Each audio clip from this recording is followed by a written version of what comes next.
રણજીતભાઈ, શું કહેશો? આ ગોપાલાનંદ સ્વામીની જે વાર્તાઓ છે એની બુકની અંદર દ્વારકાધીશ વિશે લખેલું. આ ધરતીના રચયિતા ભગવાન શ્રી કૃષ્ણ છે.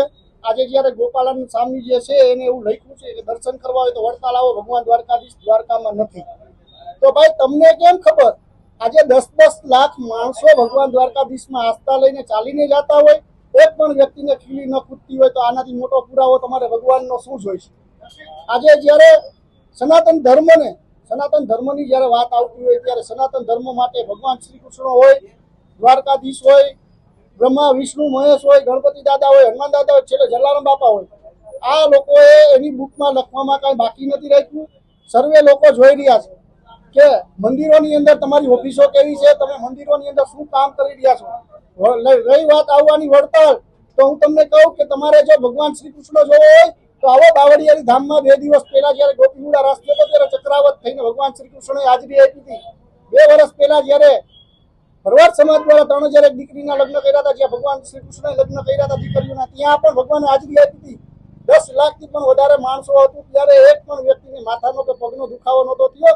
ત્યારે આવી ભગવાને પરચા પૂર્યા હોય ને આવી હાજરી આપી હોય ત્યારે આવા જે બની બેઠેલા જેને કહી શકાય કે વાઘા પહેરીને નીકળી ગયા છે અને આપણા હિન્દુ સનાતન ધર્મના જે સંતો મહંતો છે એને પણ તમારા માધ્યમથી રજૂઆત કરું છું કે આ લોકોનો જેમ પેલા આપણે હનુમાન દાદા વખતે બહિષ્કાર કર્યો, બહિષ્કાર કરો, જેથી કરીને આવનારા દિવસોની અંદર હવે કોઈ બીજા ભગવાન માટે આવું ન પડે. અને એ બુક એને હું તો એવું કહું છું કે ફાડી નાખવી જોઈએ ને બુકની અંદર આને દ્વારકાની અંદર આવી માફી માંગવી જોઈએ, જેમ જલારામ બાપાની આવીને માફી માંગી તે રીતે માંગવી જોઈએ. અને રહી વાત બીજી કે કાળા કાચની ગાડીમાં આવીને માફી માંગી ભાગવું, તો તમે પેલા લખતા ન હોય તો આ તમારી એક સનાતન ધર્મને બદનામ કરવાની મોટામાં મોટું એક ષડયંત્ર હોય એવું લાગી રહ્યું છે. મોટી સંખ્યામાં લોકો સ્વામિનારાયણ સંપ્રદાય જોડાયેલા છે, તો આ લોકોને શું અપીલ કરો? મોટી સંખ્યામાં જેમ સ્વામિનારાયણ સંપ્રદાય સાથે લોકો જોડાયા છે તો હિન્દુ ધર્મ પણ મોટો છે. હિન્દુ ધર્મની અંદર જોડાયેલા હિન્દુઓ પણ જાજા છે. ભગવાન શ્રી કૃષ્ણની આસ્થા પણ લોકોમાં જાજી હોય. આ એક ધર્મની જે વાત આવી રહી હોય ત્યારે સ્વામિનારાયણ સંસ્થા છે ને ભગવાન શ્રી કૃષ્ણ ભગવાન છે, ધર્મના વડા છે ને ધર્મના રચયિતા હોય તો ભગવાન શ્રી કૃષ્ણ કાર્ય ઠાકર છે. આવનારા દિવસોમાં એને માફી માંગવી જ પડશે. ગોપાલાનંદે અને આ જે પત્ર જે બુકમાં લખેલું છે ભૂસવું પડે ને આવનારા દિવસોની અંદર હરેક સમાજના, હું તો તમારા માધ્યમથી એવું કહું છું કે હિન્દુ ધર્મના તમામ લોકો એકઠા થઈ અને આની આગળ સંમેલનો પણ કરવા કરશું અને આગળ જઈને માફી પણ માંગશું. આપનું નામ? રાજુ ઝુંઝા.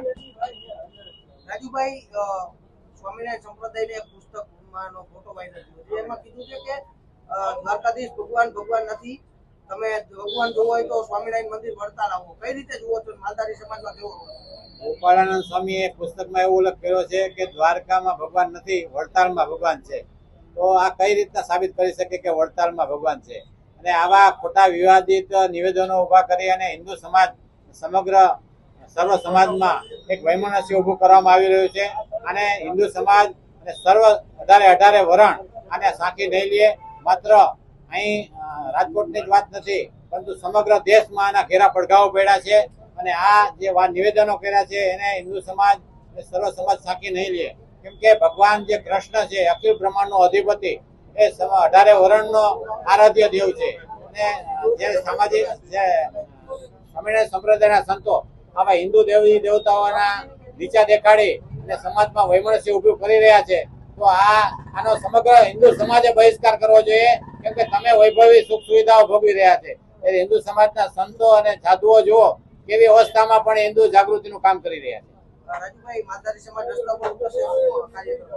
સમગ્ર દેશમાં આ જે ઘટનાને લઈને જે નિવેદન પુસ્તકમાં કર્યું છે એને લઈને સમગ્ર દેશમાં હિન્દુ સમાજ રસ્તા ઉપર ઉપડશે અને આક્રમક થશે. અને ખાસ કરીને જે પુસ્તકો કર્યા છે એને પુસ્તકોને તાત્કાલિક પાછા ખેંચી લેવામાં આવે અને સમગ્ર હિન્દુ સમાજની અને દ્વારકા જઈ અને આ ગોપાળાનંદ સ્વામી માફી માંગે.